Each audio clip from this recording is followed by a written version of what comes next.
Halo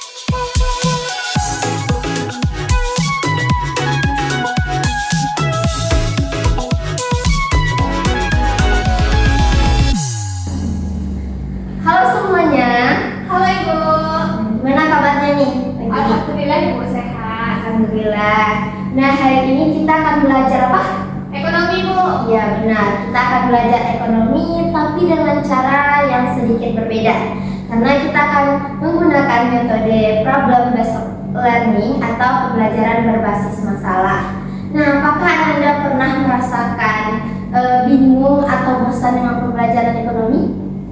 Sebenarnya saya merasakan agak sedikit bingung dan nggak tahu gitu Bu, kurang paham dari pembelajaran ekonomi.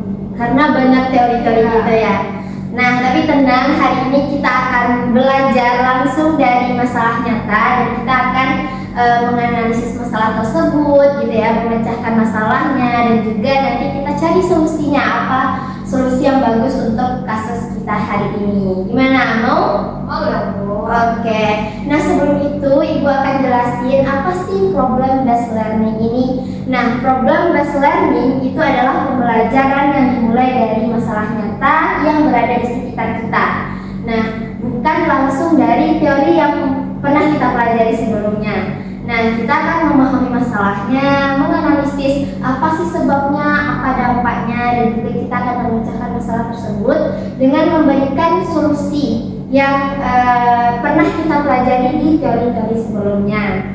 Nah, baik, sekarang Ibu akan bagikan kasus yang akan sedikit menarik untuk kita bahas hari ini, yaitu mengenai impor banjir petani merugi. Nah, beberapa waktu terakhir harga beras lokal di Indonesia itu mengalami penurunan yang sangat drastis. Itu disebabkan masuknya beras impor dari berbagai negara dalam jumlah yang sangat besar dan tentunya harganya lebih rendah daripada beras di lokal. Nah, harga beras impor ini karena lebih murah itu menarik konsumen dari pasar lokal untuk beralih ke beras impor, di mana itu menyebabkan petani lokal itu mengalami penurunan pendapatan gitu.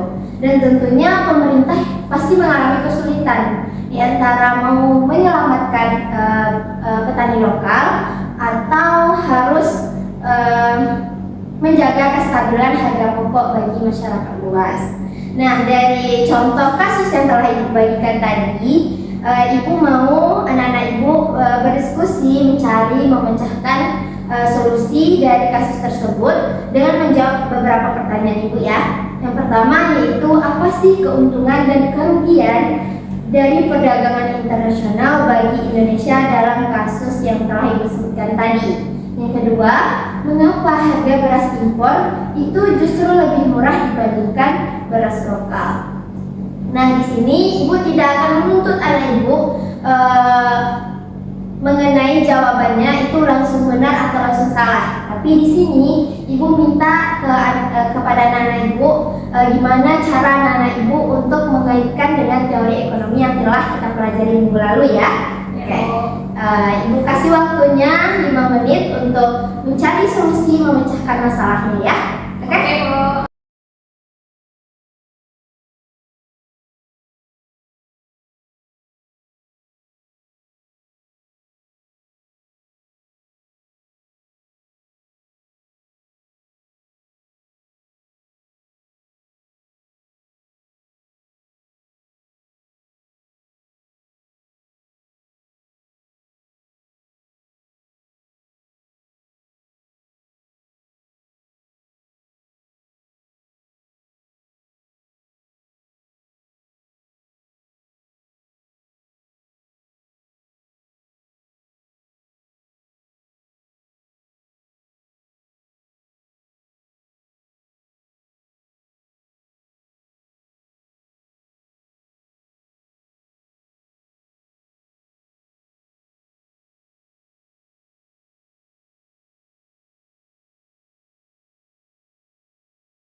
Oke, waktunya habis ya.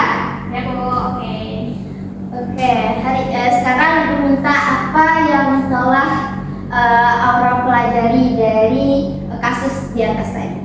Nah, berdasarkan pertanyaan tadi kan ada pertanyaannya apa keuntungan dan kerugiannya Iya. dari negara internasional itu. Mungkin ini Bu, mungkin ya. Iya. Keuntungannya harga berasnya lebih terjangkau bagi masyarakat. Nah, beras impor itu kan lebih murah, jadi masyarakat lebih bisa membeli beras impor daripada beras yang lokal. Iya, Nah, yang kedua bisa menjaga stabilitas pasokan dari beras tersebut. Nah, ketika beras lokal tidak mencukupi untuk masyarakat, ada beras impor yang dibeli oleh pemerintah. Iya. Selanjutnya ada menjalin kerjasama internasional. Iya. Nah, impor beras bisa menjadi bagian dari hubungan dagang Indonesia dengan negara-negara lain. Selanjutnya ada kerugiannya Bu. Untuk kerugiannya mungkin seperti yang disebutkan di kasus tadi bahwa petani mengalami kerugian akibat berasnya tidak laku. Iya. Selanjutnya ada ketergantungan pada impor.